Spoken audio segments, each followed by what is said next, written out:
In this video, I'm going to share with you 20 Canva tips, tricks, and hacks that you can apply today to become a better designer using Canva and make your workflow a whole lot smoother. Hey, my name is Aurelius, and on this channel, I share my tips, tool reviews, and training to help you build and scale your digital business. So if that interests you, be sure to hit that subscribe button below, turn on notifications too, so that you'll be the first to know of any new videos I post up here on this channel. With that said, I want to share with you 20 tips, tricks, and hacks that I wish I knew when I started using Canva. Now, tip number one I want to share with you is when you're working with multiple layers, sometimes you will come across layers that are quite close together. I want to select the middle layer, but sometimes that can be challenging. So what you do, if you're using Mac, hold the Command key, but if you're using Windows, hold the Control key. So holding down my Command key, now I'll click on my mouse button. That'll then select the next layer behind it. If I click again, that'll select the layer behind that. And now as you can see, that layer is selected. I can do whatever I want to it, like changing colors, just like that. One of the other features I love about Canva is that they have a range of book covers or ebook covers. If you simply search for ebook cover, you'll see a range of these ebook covers right here. If you load up any of the ebook covers, you'll see here you can edit it and do whatever you want. However, the issue then is that you're stuck with this 2D flat looking book cover. To make it look more realistic like an actual book cover, you can use a tool called Smart Mockups. Thankfully, Canva does integrate with Smart Mockups, and here's how to do it. From the top, you'll see an option for Smart Mockups. Click on Smart Mockups, click on Save, and what that'll do is publish it. Go to smartmockups.com and sign up for a free account or upgrade for more designs. Once you're in, go to All Mockups, and from the left, you'll see here magazines and books.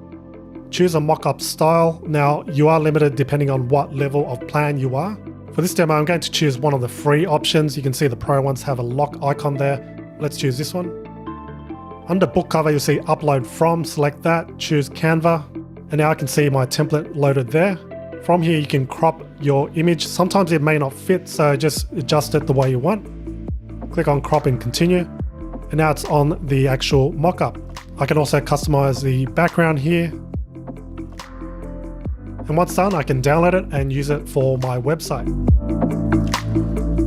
The next tip I want to share with you is adding a shadow effect. It's as simple as selecting the text, going to effects and choosing shadow, and there you have the shadow. Now you can make finer adjustments such as the color of the shadow. So let's say white. You can change the direction and the angle of your shadow. You can also change the transparency of it. The next tip is quite fundamental and will be handy no matter what you are designing on Canva, and that is moving certain elements.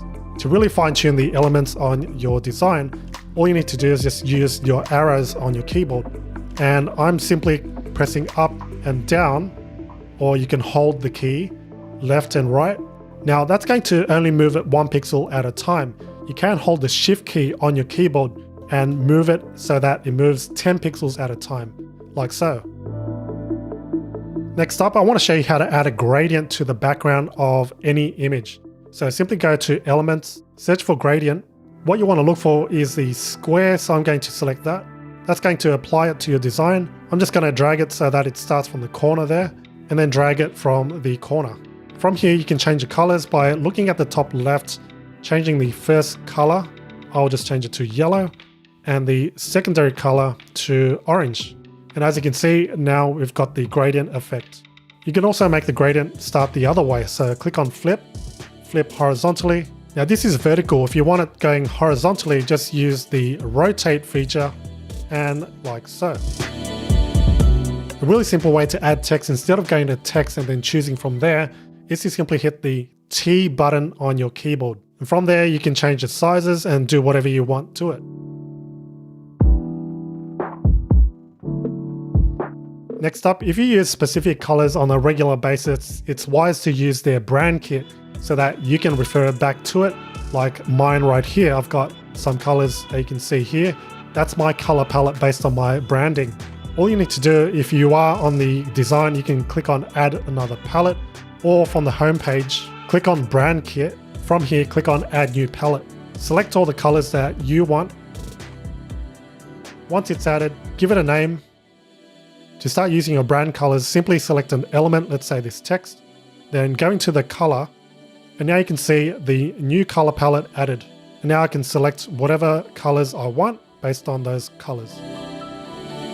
For the next tip, what I want to share with you is instead of uploading your files to your uploads and clicking upload an image or video, all you really need to do is open your folder.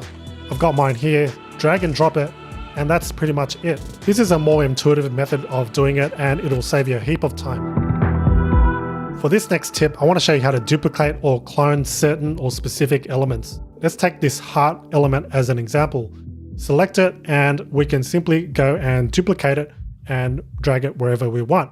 Now there is a shortcut for this. All you need to do on your keyboard for Mac users, Command D, or Windows Control D. And just like that, I've duplicated that element. An even faster method is to hold the Option key on your Mac, or Alt key I think on the Windows, and then using your mouse you just drag and that'll clone it. The next tip is zooming in and zooming out. Sometimes the elements and the canvas looks quite small on screen.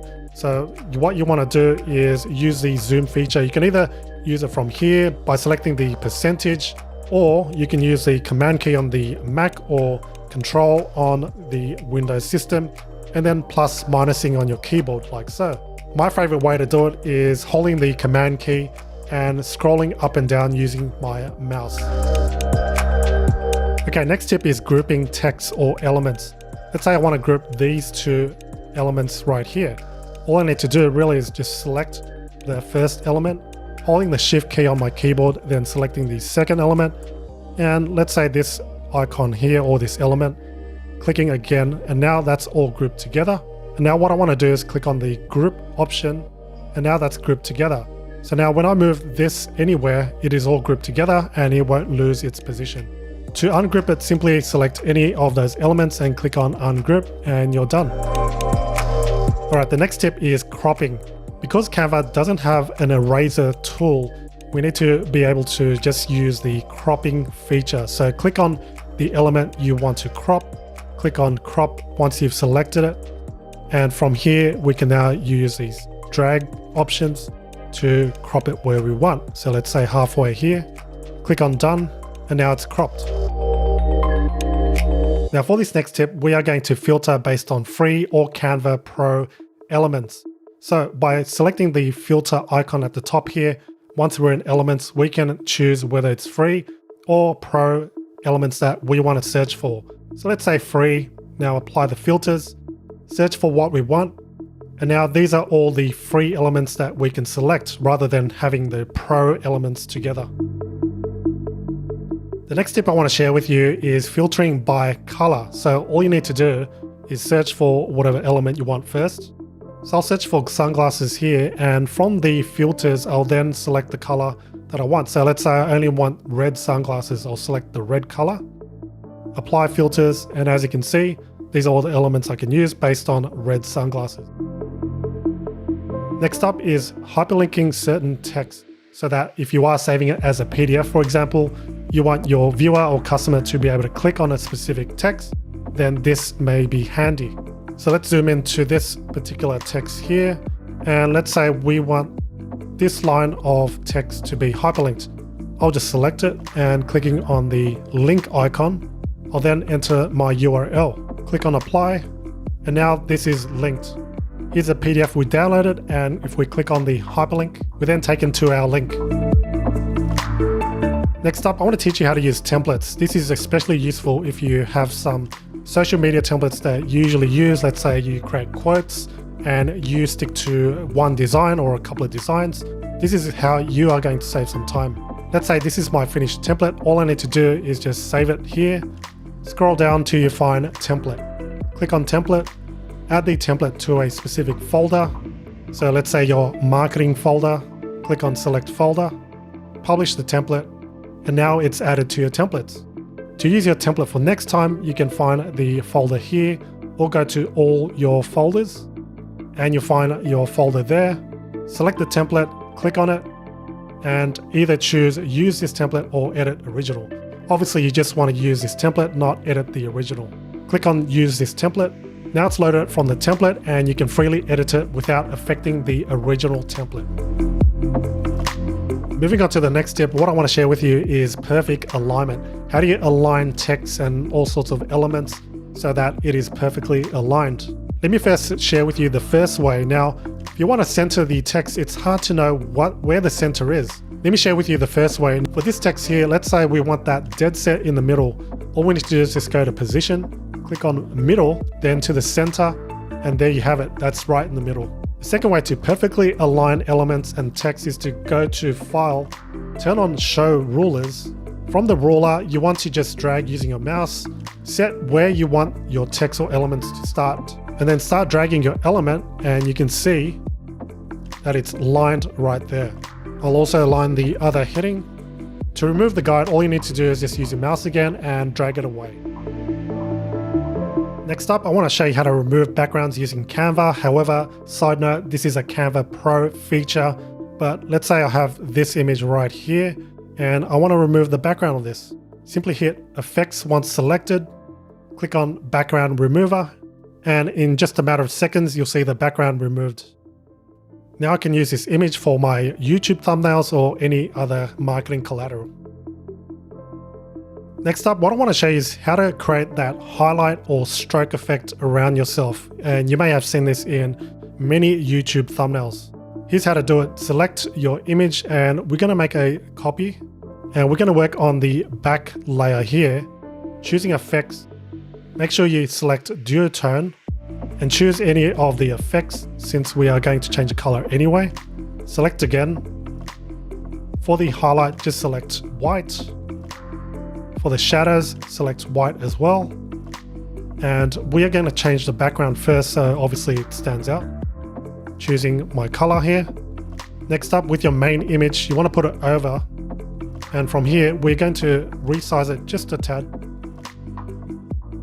And we can get away with that, but if you want, you can also move it with your arrows. And now you've got the highlight effect that now you can use on your thumbnails. The next tip I want to share with you is Canva's frames. So if we search for frames, selecting one of the frames, let's say this screen here, I'm going to resize this a bit. You'll see a placeholder image.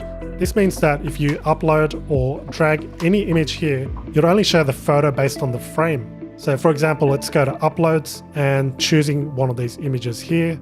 Let's say this one here, I'll just drag it. And as you can see, it's automatically cropped the image to fit the frame. To select a different part of that photo, simply double tap or double click and then move across. All right, so there we go. If you learned a thing or two, be sure to hit that like button and subscribe if you're new. Make sure to turn on notifications too so that you don't miss out on any tips, tools, and training I post up here on this channel. Thanks so much for watching and I'll see you in the next video.